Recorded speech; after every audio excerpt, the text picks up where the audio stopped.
Olá! Hoje a gente vai fazer uma viagem para entender de vez o que é o transtorno do espectro autista, o famoso TEA. É um caminho que nos leva daqueles rótulos mais antigos e separados para um conceito muito mais amplo e, o mais importante, muito mais inclusivo. Para começar, vamos direto ao ponto numa dúvida que muita gente tem. Quem não se lembra de ouvir falar em síndrome de Asperger ou transtorno global do desenvolvimento? Esses nomes eram super comuns, mas hoje, do ponto de vista clínico, eles meio que sumiram. E por quê? A resposta está numa mudança gigantesca na forma como a ciência passou a enxergar o autismo. Então, o que rolou foi uma verdadeira evolução no conceito. As pesquisas foram mostrando que aquelas condições que antes pareciam ser coisas totalmente diferentes, na verdade, eram só manifestações distintas de uma mesma base neurobiológica. E aí, o que os especialistas fizeram? Juntaram tudo debaixo de um grande guarda-chuva. E aqui a gente consegue ver essa mudança de um jeito bem visual, bem claro. Antes, o pensamento era em várias caixinhas separadas. Agora, a ideia é de um contínuo, de um espectro. A pergunta mudou completamente. Não é mais qual o tipo de autismo, e sim em que ponto desse espectro enorme a pessoa está. E isso é fundamental para a gente conseguir reconhecer a variedade imensa de perfis e de necessidades que existem. Ok, beleza. Se agora é um espectro único, o que é que une todas essas manifestações diferentes? O diagnóstico de hoje em dia se baseia em algumas características centrais, que são compartilhadas por todos no espectro, mesmo que apareçam de jeitos e intensidades muito diferentes.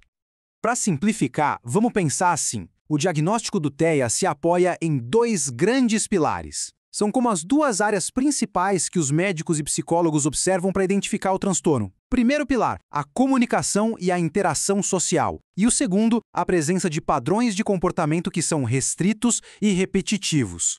Vamos dar uma olhada mais de perto nesse primeiro pilar. Olha, não é só sobre ter dificuldade para conversar. A dificuldade pode estar naquela troca, sabe? Naquela via de mão dupla de uma interação social, ou então em sacar os sinais que não são verbais, tipo uma expressão facial, um tom de voz, e até na dificuldade de criar e manter amizades do jeito que a maioria das pessoas faz. Agora, passando para o segundo pilar, aqui a variedade é gigantesca. Pode ser desde um movimento repetitivo com o corpo, como balançar as mãos, até uma necessidade muito forte de rotina, em que qualquer pequena mudança pode ser super angustiante. E aqui entram também aqueles interesses super intensos e específicos que muita gente associa ao autismo, e também uma sensibilidade diferente, seja para mais ou para menos, a sons, luzes ou texturas. E olha, essa definição com dois pilares não foi tirada do nada, não. Ela vem dos manuais de diagnóstico mais importantes do mundo, aqueles que guiam o trabalho de profissionais da saúde no planeta inteiro.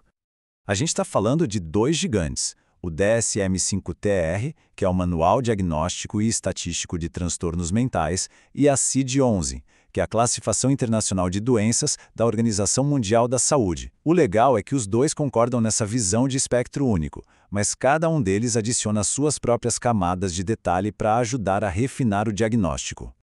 E olha que interessante a abordagem do DSM-5-TR. Ele não se contenta só em dar o diagnóstico, ele vai além e especifica o nível de suporte que a pessoa pode precisar no seu dia a dia. Isso, na prática, é importantíssimo, porque ajuda a direcionar as terapias, o tipo de apoio, reconhecendo que as necessidades de uma pessoa no espectro podem ser completamente diferentes das de outra.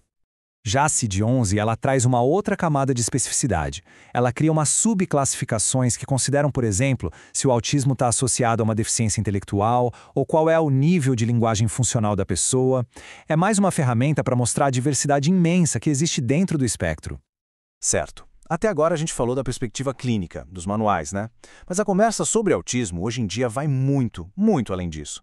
Está rolando uma mudança cultural, uma mudança social, uma forma totalmente nova de enxergar essas diferenças.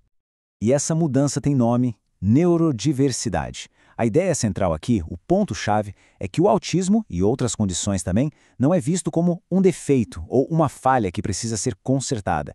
É entendido como uma variação natural do cérebro humano. É como se fosse mais uma cor na rica paleta da diversidade da nossa espécie. E esse contraste é fundamental. De um lado, você tem um modelo biomédico mais tradicional que foca no que falta, no déficit, no problema. Do outro lado, o modelo da neurodiversidade que vira o jogo. O foco passa a ser na diferença, na variação. A pergunta deixa de ser como a gente conserta isso e passa a ser como podemos oferecer suporte e criar um ambiente inclusivo. E essa citação aqui, ela resume tudo de um jeito muito poderoso. O objetivo final de um diagnóstico nos dias de hoje não deveria ser só colocar um rótulo. Deveria ser abrir portas. Portas para o entendimento, para o suporte certo e, acima de tudo, para o respeito e para a inclusão de verdade. Então fique aqui a reflexão. A ciência, a clínica, deram passos gigantescos para entender o autismo como um espectro e como parte da diversidade humana. A grande questão agora é como nós, enquanto sociedade, podemos acompanhar essa evolução e construir um mundo que seja de fato mais inclusivo para todos.